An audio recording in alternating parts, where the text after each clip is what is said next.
పవన్ కళ్యాణ్ గారు ఎన్డీఏ కూటమి ఏర్పడినాక పవన్ కళ్యాణ్ గారు ఉప ముఖ్యమంత్రిగా, అదేవిధంగా పంచాయతీరాజ్ అండ్ రూరల్ డెవలప్మెంట్ శాఖ మంత్రిగా ఉన్నాక ఇప్పుడు ఈ గతం ప్రభుత్వంలో లేనటువంటి అభివృద్ధి ఇవాళ శరవేగంగా జరుగుతుంది.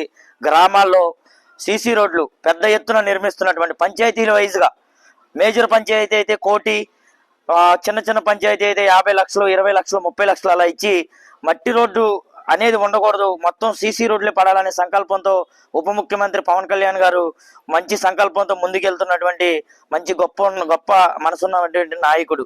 అంతేకాకుండా మాది గుడివాడ రూరల్ మండలం రామనపూడి గ్రామం. గుడివాడ రూరల్ మండలంలో 10 కోట్ల రూపాయలతో వాళ్ళ సీసీ రోడ్లు కానివ్వండి, తాగునీరు సమస్య ఉన్నటువంటి గ్రామాలకి మొన్నే కంకిపాడు మీటింగ్లో 3,40,00,000 రూపాయలు శాంక్షన్ చేసి పాత ఫిల్టర్ బెడ్లు ఏవైతే ఉన్నాయో వాటికి మరమ్మతులు చేసి వాటర్ ఇవాళ స్వచ్ఛంగా వస్తూ తాగుతున్నటువంటి ప్రజలందరూ కూడా ఆనందపడుతూ పవన్ కళ్యాణ్ గారికి జేజేలు కొడుతున్నటువంటి పరిస్థితి.